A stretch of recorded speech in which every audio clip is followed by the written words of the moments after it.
자, 다 함께 아멘으로 하나님을 예배합니다. 할렐루야. 네, 새해를 맞이하는 우리 모든 예배자분들, 특별히 같은 말씀으로 같은 은혜를 또 사모하며 데일리 처치가 되시는 우리 모든 예배자분들에게 어떤 상황 중에도 함께 하신 하나님의 은혜가 가득하시길 예수님의 이름으로 축복해 드립니다. 자, 성경을 보면 대표적인 그 신앙의 양상, 형태, 뭐라고 불러야 될지 제가 정확히 잘 정리를 못했는데 단적인 어휘로 규정하기는 좀 쉽지 않지만 설명을 드리자면 이런 거, 그 구약 시대의 대표적인 신앙의 형태가 선택과 나아감이다. 이런 게 있습니다. 구약 시대의 대표적인 신앙의 형태, 선택 그리고 나아감. 구약에서의 신앙은 이제 그런 게 중요했다라는 거예요. 쉽게 말해서 하나님을 잘 믿어라. 그러면 복 받는다. 이런 구조. 무엇을, 누구를 선택하는가. 이런 문제. 구약을 보면 이런 선택적 신앙, 이런 사례가 굉장히 많이 등장을 합니다. 사실 그게 구약만 그런 건 아닌데 대표적으로 이제 여호수아가 자신의 인생 말년에 백성들을 향해서 했던 설교에 보면 그 표현이 아주 직접적으로 이제 선포되고도 있습니다. 너희가 섬길 자를 오늘날 택하라. 오직 나와 내 집은 여호와를 섬기겠노라. 이런 말씀들. 가장 원시적이면서도 가장 명확한, 그리고 여전히 유효한 그런 신앙의 한 형태죠. 우리는 누구를 믿을 것인가? 이런 거. 이것은 오늘날에 이르기까지 여전히 영향력 있는 그런 메시지이기도 합니다. 어떤 상황 중에도 하나님을 선택하는 여러분들 모두가 되시기를 예수님의 이름으로 축복해 드립니다. 자, 더불어서 구약을 보면 또 나아감이라는 신앙의 형태가 있어요. 신앙이라는 게 어딘가로 가는 것으로 이제 설명이 되더라 이거죠. 믿음으로 순종하면서 이제 네가 알지 못하는 땅으로 간다거나, 사명을 부여받아서 오히려 애굽으로 간다거나, 그리고 이제 믿음의 연단을 위해서 광야로 간다거나, 약속의 땅 가나안으로 간다거나, 이제 포로 생활 한참 한 다음에 이제 본토로 돌아간다거나, 이렇게 계속 가는 것들. 오히려 구약 성경을 보면 이렇게 나아가는 신앙이 오히려 권고를 받기도 하고 또 지향되어지기도 하고 이러더라 얘기입니다. 자꾸 가라는 거죠. 가야 돼요. 가만히 있으면 안 돼요. 그러다 보니까 이 신앙의 여정을 위해서는 이제 지도자가 또 중요하고, 또 그리고 계속해서 어딘가로 이동을 하고 나아가는 것이다 보니까 갈등과 전쟁이 일어나기도 하고 승리와 패배, 이런 종류의 이슈가 이제 계속해서 등장을 하더라 이거죠. 이게 나아가면서 벌어지는 일들입니다. 심지어 메시아 사상, 이 메시아 사상도 구약에서는 이런 의미가 좀 더 강했습니다. 뭐뭐로부터의 해방, 뭐뭐로부터의 구원, 그리고 어딘가로 이끌어 나가는 지도자, 이런 이미지가 구약에는 조금 더 강했죠. 신약에서는 우리를 위해 오신 분으로서의 메시아이지만 이때의 메시아 이미지는 이렇게 가는 일에 있어서 우리를 인도해주는, 이끌어주는 약간 이런 이미지가 강했다는 얘기예요.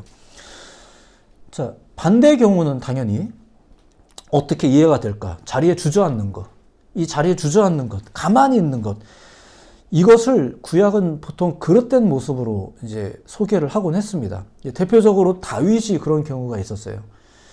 이스라엘 전군이 암몬 족속과 전투를 하던 당시에 다윗은 혼자서 편하게 예루살렘 궁에 머물렀던 적이 있어요. 성경 해석가들은 그것을 다윗의 영적인 긴장이 좀 풀린 상태다, 이렇게 해석을 합니다. 영적 긴장이 풀려서 혼자서 편하게 주저앉아 있었다는 거죠. 아시다시피 다윗은 그런 상황에서 이제 부하의 아내를 빼앗는 이제 그런 죄를 이제 범하게 되죠. 자, 이렇게 구약은 어떤 것이 좀 긍정적인 신앙이겠는가를 설명할 때 나아가는 신앙을 많이 이렇게 보여주고 있어요. 그리고 이 역시 오늘날까지도 여전히 가치 있게 여겨지는 신앙의 한 표현입니다. 우리도 기도하면서도 신앙생활하면서도 믿음으로 나아간다 이런 표현들을 사용하기도 하고 실제로 우리의 삶에 적용하기도 하죠. 예, 여전히 유효한 신앙의 그런 표현일 것입니다. 딱 이것이라고만 말할 수는 없지만 이러한 신앙 형태가 많이 나타난 것이 구약이었었어요. 근데 이 구약이 끝나요. 어떻게 끝나냐면 살아계신 하나님께서 인간이 되어서 이 땅에 오셨을 때 끝납니다. 자, 이제부터 그분이 오셨다는 것, 또 그렇게 오신 분이 전하신 메시지에 의해서 이제부터는 구약과 완전히 새로운 신앙의 형태가 이제 요구되어지고 선포되어지기 시작했어요. 그래서 당시에 유대인들이 낯설어 했던 거예요. 예수님이 오셨을 때 유대인들이 굉장히 많이 헷갈려 했거든요. 누가 메시아냐, 뭐, 저 예수가 메시아라고? 메시아가 왔다고? 뭐, 이런 문제도 당연히 중요한 문제였겠지만, 그보다도 예수님께서 전하신 메시지에 의하면 하나님의 나라가 왔다라는 말이 있거든요. 이게 그들을 굉장히 헷갈리게 만들었어요. 그들은 하나님의 나라라는 말도 알았고, 메시아라는 말도 알았어요. 심지어 그 메시아가 어느 마을에서 태어난다더라, 뭐 이런 예언까지도 그들은 다 알았는데, 하나님의 나라가 왔다라는 말은 처음 들어본 말이었어요. 왔다라는 개념. 더군다나 그 이후에 예수님의 행적을 보니까 이런 식의 메시아도 생각했던 거랑은 너무 다른 거죠. 선지자든 메시아든 그 존재는 우리를 인도해서 어딘가로 가는 게 그들의 메시아관이었었어요. 그들이 생각하는 신앙, 아직은 그들의 신앙이 좀 구약적이죠. 이런 시대가 있었죠. 더군다나 하나님의 나라가 왔다라고 외치는 이 예수님은 주로 갈릴리촌 동네에서만 사역을 하셨어요. 그분의 공생의 기간이. 당시 이 갈릴리라는 지역 자체가 그 헬레니즘 문화의 영향을 많이 받아서 이제 막 여러 가지 혼잡했던 그런 도시이기도 했었고, 예루살렘과는 달리 사회적으로 좀 하층민들이 많이 모여서 살던 그런 지역이었습니다. 그래서 이 갈릴리를 향해 그 유다와 예루살렘 사람들, 나름대로 당시 정통 유대 사상을 가졌다라고 말하는 사람들은 그 지역을 좀 멸시하고 조롱하는 이런 분위기가 좀 있었더란 말입니다. 이제 그래서 어떤 사람은 나사렛에서 무슨 선한 것이 날 수 있느냐, 이런 말들도 그래서 나온 거예요. 자, 그런 동네에서 메시아가 등장했다는 것도 믿기 힘든데, 하고 다니는 행적을 보니까, 또 그분이 전하는 메시지를 들어보니까 다 낯선 거예요. 다 낯선 거예요. 자, 하지만 어쨌든 예수님은 오셨어요. 오셨고 그런 메시지를 이제 전하셨습니다. 그리고 그 예수님으로 인해서 신앙인들의 신앙 형태마저 이제 변화를 겪게 되었습니다. 그게 바로 이제 구약이 선택과 나아감이라는 신앙적 요구가 좀 두드러졌다면, 이제 신약에 넘어와서부터는 분별과 확신이라는 신앙적 요구가 더욱 두드러지게 된 것이죠. 분별과 확신. 여전히 하나님께 예배하고는 있지만 우리의 예배는 과연 참다운 예배인가? 너도 나도 하나님의 백성이라고 말하고 있는데, 주장하고 있는데, 진정한 하나님의 백성은 어떤 사람인가? 뭐 이런 이슈가 신약 이후 이제 중요하게 다루어지기 시작했다는 것입니다. 교회 시대가 들어선 이후에는 심지어 자신이 그리스도라고 주장하는 사람들까지 생겨났다고 해요. 이게 답이다라고 말하는 사람들이 등장을 하죠. 이게 맞다라고 주장하는 주장들이 등장합니다. 오늘날에도 내가 옳다, 나 뽑아달라, 뭐 이렇게 주장하는 분들의 이야기가 매일 우리가 보는 뉴스에 좀 나오고 있죠. 자, 그렇기 때문에 예수님의 등장 이후, 그리고 오늘날은 더욱 우리에게 이 분별과 확신이라는 주제가 중요한 것입니다. 물론 이것은 예수님 시대에도 어려웠고요. 지금도 어려워요. 하지만 이게 신약 시대 이후 너무나 중요한 문제로 대두된 것은 분명합니다. 오늘날 우리의 교회 생활, 신앙 생활 어떨까? 여전히도 교회를 향해서 나아가는 것, 교회가 어떤 장소로 인식되는 것 등 이런 것들이 우리 가운데 중요한 신앙적 가치인 건 분명합니다. 나아가는 거 중요하죠. 교회를 못 가서 안타까워요. 이런 표현들 중요한 문제입니다. 하지만 불과 2, 3년 사이에 우리는 심각한 신앙 생활의 변화를 이제 경험하게 된 거잖아요. 신앙의 변화보다도 생활의 변화가 급격하게 일어났어요. 나름대로 여러 방법과 노력들이 또 넘쳐나고 있습니다. 자, 그런데 그렇기 때문에 이 분별과 확신이라는 이슈가 더 중요하게 여겨진다는 거죠. 뭐 이걸 교리적인 문제나 방법적인 문제로 이제 접근하려는 것은 아닙니다. 감히 제가 무엇이 옳다 그르다 이런 이야기를 하려는 건 아니에요. 다만 이 시간에 우리는 우리 신앙의 가장 큰 유산이자 우리가 이전에도 늘상 해오던, 그런데 오늘날 좀 더 중요해진 말씀 묵상에 대해서 좀 살펴보려고 하는 거예요. 그냥 또 뭐 말씀 묵상, 또 뻔한 설교겠구나, 뭐 그러실 수도 있어요. 뻔해도 중요한 건 사실이니까. 말씀 묵상에 대한 내용입니다. 다른 걸 방법론적으로 말할 수는 없지만 이 묵상은 과연 우리가 어떻게 행하고 있는가, 올바르게 하고 있는가, 이런 접근들은 좀 필요하지 않을까. 왜냐하면 우리가 뿔뿔이 흩어져 지내면서 어떻게든 문자를 보내서든 어떻게 해서든 묵상 생활에 대한 강조가 교회마다 많이 강해진 건 사실이니까 묵상이 중요하죠.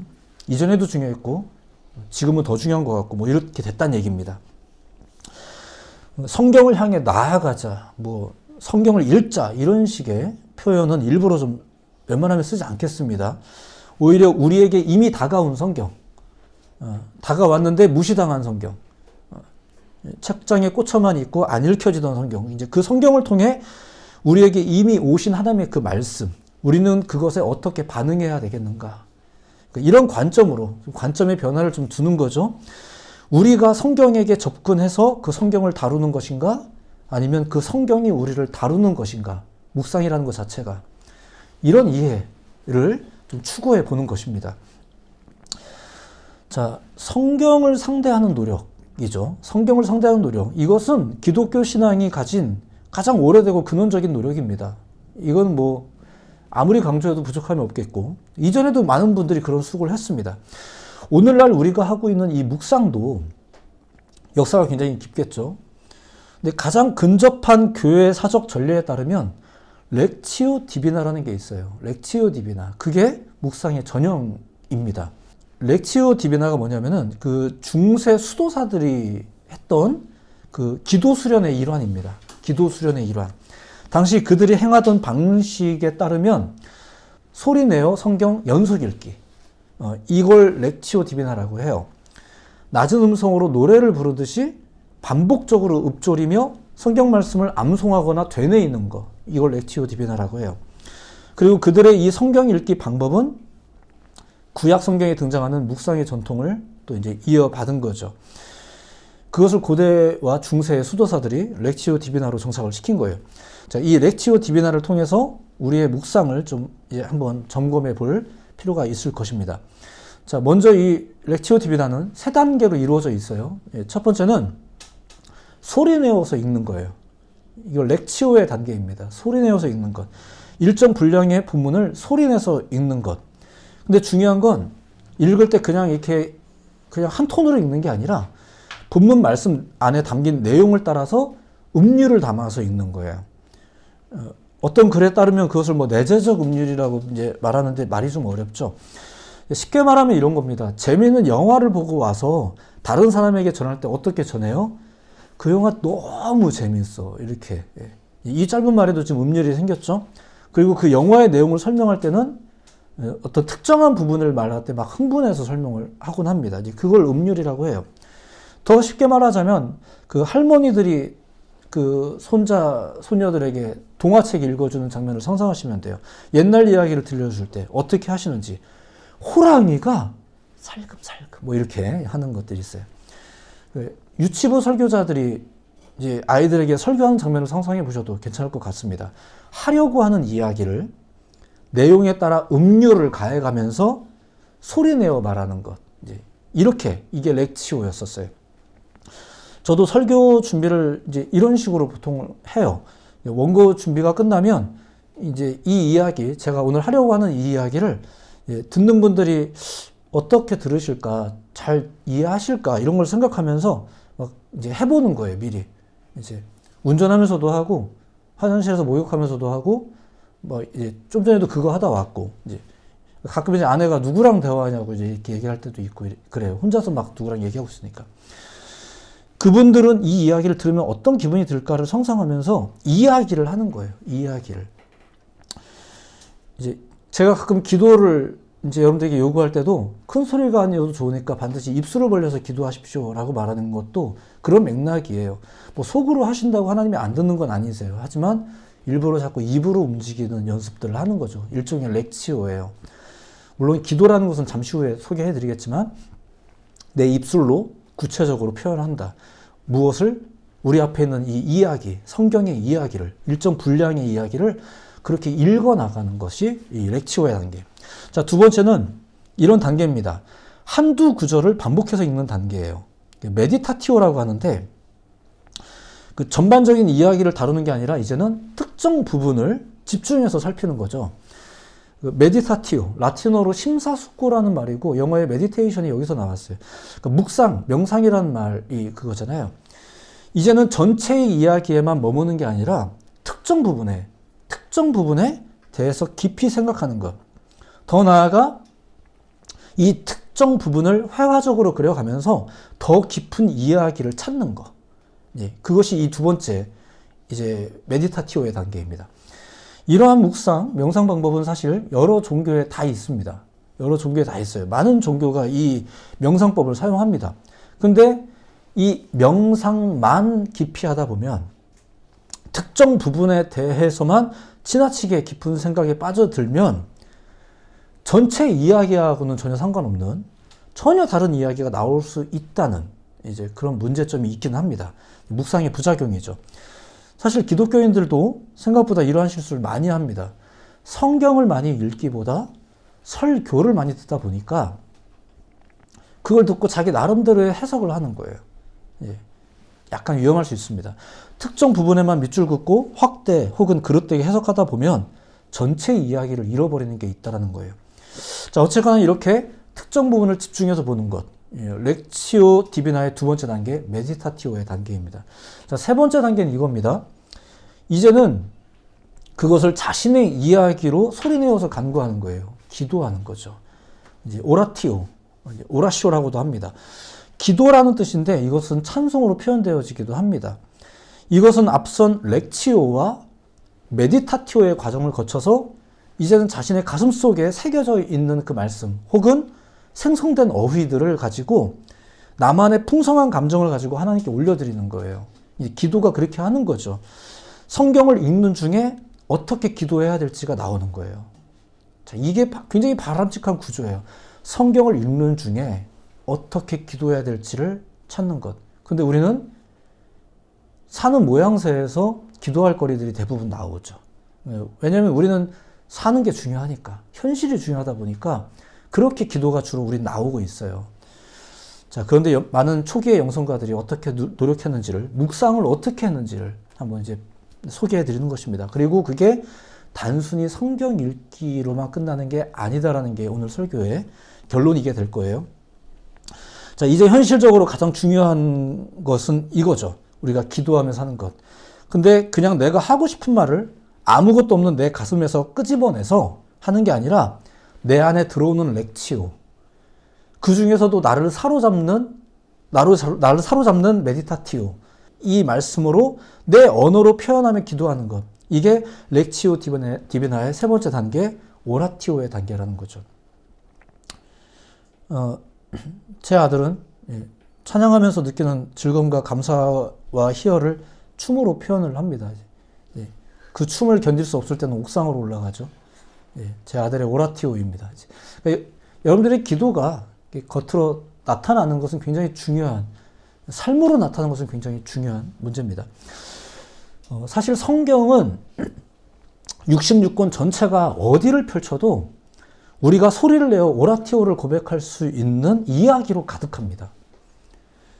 성경은 특정 부분만이 아닌 그 전체가 설교자들이 설교할 수 있는, 그리고 기도자들이 기도할 수 있는 그 하나님의 지혜이며 교훈의 근거가 된다는 얘기예요.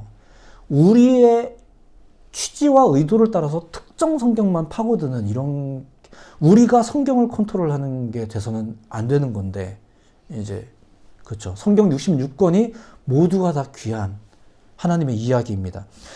묵상, 이것은 아주 중요한 영성 훈련임에 틀림이 없습니다. 하지만 우리는 이제 우리가 하고 있는 그 묵상이 온전하게 잘 진행되고 있는지, 또 우리가 하려고 하는 그 묵상이 앞으로도 잘 온전하게 진행되어야 될 텐데, 이런 생각을 가지고 오늘의 이야기를 나누고 있는 것입니다. 이 묵상은 분명히 특별히 오늘날 같은 시대에 더욱 그 하나님과의 중요한 교제 방법일 거예요. 하지만 더불어 위험성도 가지고 있다는 것입니다. 너무 신앙이 개인화되어 버렸잖아요. 지금의 시대가 신앙이 개인화되어 버리다 보니까 하나님의 말씀이 올바르게 분별되거나 공동체성을 띠는 것이 아니라 각자의, 예수님께서 우리에게 알려주신 기도문도 잘 보세요. 하늘에 계신 우리 아버지요, 우리의 죄를 사하여 주시고 우리에게 일용할 양식을 주시고, 이 기도문 자체가 공동 기도문이에요. 근데 이것을 우리가 개인의 신앙과 개인의 영성으로만 바꿔버리게 되면 신앙에 대한 좀 큰 오해가 일어나겠죠. 이곳저곳에서 하나님의 말씀에 대한 접근은 많이 일어날 텐데 어떤 해석과 확신이 넘쳐날지, 올바른 분별이 진행될지, 대부분의 목회자들은 그런 부분에 대한 좀 우려가 있으실 것입니다. 자, 이것을 위해 완전히 새로운 묵상 방법을 좀 제안하려고 하는 건 아니고요. 교회사의 그 고전적인 유산, 이 렉치오 디비나를 통해 우리의 묵상을 좀 점검해 보는 거죠. 그리고 우리의 묵상은 앞으로 어떠해야 될까, 이런 걸 좀 점검해 보는 거예요. 물론 당시에 렉치오 디비나를 다시 재현하자는 얘기도 아닙니다. 다만 우리보다 좀 더 일찍 이제 성경을 대했던 분들, 왠지 우리보다는 조금 더 진지하게 성경을 대했을 것 같은 그분들, 그분들의 유산을 통해 우리의 성경 읽기를 좀 점검해 보는 거죠. 자, 말씀을 정리해 나갑니다. 우리는 묵상을 그저 성경 지식이나 정보를 얻는 것으로 생각할 때가 있어요. 대부분의 묵상 교재는 그런 지식과 정보를 굉장히 잘 제공해 주고 있습니다. 근데 정말 중요한 건 뭘까요? 우리가 그것을 읽어나가면서 하나님에 대한 그 불타는 갈망들이 계속해서 촉발되고 있는지, 우리는 뜨거운지, 우리 아까 기도자께서 기도해 주셨듯이 우리의 예배가 비록 작아 보여도 우리는 과연 이 예배를 통해서 날마다 가슴 뛰는 마음들을 품을 수 있는지, 사실 이것이 굉장히 중요한 내적 그 충돌이고 내적 변화일 텐데, 이 문제는 묵상 교재의 문제는 아닙니다. 어떻게 성경을 읽느냐의 문제겠죠. 렉치오 디비나의 추구에 따르면 묵상이라는 것은 그 이야기를 통해 하나님의 일하심을 알게 되고 그 일하심의 의미를 집중하게 하는 것이고, 우리가 해야 될 기도, 우리가 구현해야 될 삶이 무엇인지를 알게 하는 것이 이 렉치오 디비나의 단계였어요. 묵상이 하나님을 알므로, 하나님을 알미 기도로, 기도가 삶으로 이렇게 이어지더라 이거죠. 그것이 이 성경 읽기의 추구함이었죠. 그리고 오늘 우리가 읽은 본문, 이 시편 1편이 바로 그 렉치오 디비나의 원형이에요.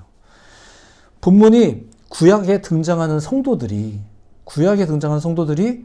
대표적으로 하나님 앞에서 묵상했던 모습들, 그들의 기도가 결국은 어떻게 이어지는지를 잘 담아내주고 있는 그런 본문이더라 이겁니다. 묵상이 어떻게 삶이 되는지. 이 본문에서 가장 중요한 키워드로 여겨지는 게 뭘까요? 아마도 그의 율법을 주야로 묵상하는도다, 아마 이것이지 않을까 싶어요. 많은 설교자들이 이 부분을 집중하고, 또 많은 분들이 그래서 묵상해야 되는 거구나 이렇게 또 배우시죠. 맞습니다. 근데 이것은 성경을 읽어라 라는 말이기도 하지만 그 이전에 이 전체를 보시면 우리의 삶을 염두하고 있는 말씀이더라는 거예요. 악인들의 꾀, 악인들의 길, 오만한 자들의 자리, 악인들의 모임, 또 형통하는 것, 망하는 것, 이런 것들이 삶에 관한 거죠. 이러한 삶 속에서 어떤 사람이 복 있는 사람일까? 그것을 말하는 게 이 시편 1편이라는 거죠. 새로운 해에는 묵상생활 더욱 열심히 합시다라는 말을 지금 이렇게 설명드리고 있는 중입니다. 묵상을 하는데 올바르게 하셔야 되지 않겠나. 그래서 우리가 한번 써보기도 하고 여러 가지 방법들을, 우리의 렉치오 디비나를, 이 시대에 우리가 할 수 있는 묵상들을 너무 개인화되었다고 해서 개인적으로 성경을 보지 않으시도록 함부로 좀 이것이 그릇되게 해석되지 않도록, 우리의 감정적으로 해석되지 않도록 뭐 제가 막 컨트롤하고 제가 하는 게 다 옳고 이런 건 아니지만 우리가 좀 공동의 걸음들을 좀 같이 걸어 나가야 우리가 다 교회인데, 이 건물이 교회가 아니라 우리 개개인이 다 교회인데, 이 교회들이 날마다 같은 말씀으로 한 걸음 한 걸음 같이 나아가는 것이 하나님께서 기뻐하시는 지역교회이지 않겠나라는 거죠. 우리의 묵상이 삶을 향해서 날마다, 그리고 함께, 혼자서 묵상하면 좀 이상하게 비껴나가는 경우도 좀 있지 않는가. 자, 완전히 새로운 시대가 되었기에 완전히 새로운 방법이 필요한가? 꼭 그렇지는 않습니다. 오히려 오랜 전통이 지혜로운 접근 방법을 우리에게 알려주기도 하죠. 어차피 우리한테는 다 새롭잖아요. 그렇죠? 이제 이런 걸 몰랐을 수도 있으니까. 오늘 본문 자체를 깊이 설명드리지는 않았습니다. 하지만 우리가 읽은 이 본문이 바로 렉치오 디비나의 원형이라는 것, 참된 묵상이 어떤 것인지를 보여주는 그런 본문이다. 이것을 이제 소개를 해드린 것입니다. 오늘 새해 첫 주, 첫 설교는 그 말씀의 요청을 읽으면서 좀 마무리를 해보려고 합니다. 다 함께 오늘의 본문을 1절부터 마지막 절까지 한번 천천히 읽을 거예요. 렉치오를 할 거고 같이 읽을 겁니다. 우리 이 말씀을 읽으면서 오늘 말씀을 정리합니다. 같이 1절부터 같이 읽습니다. 시작. 복 있는 사람은 악인들의 꾀를 따르지 아니하며 죄인들의 길에 서지 아니하며 오만한 자들의 자리에 앉지 아니하고 오직 여호와의 율법을 즐거워하여 그의 율법을 주야로 묵상하는도다.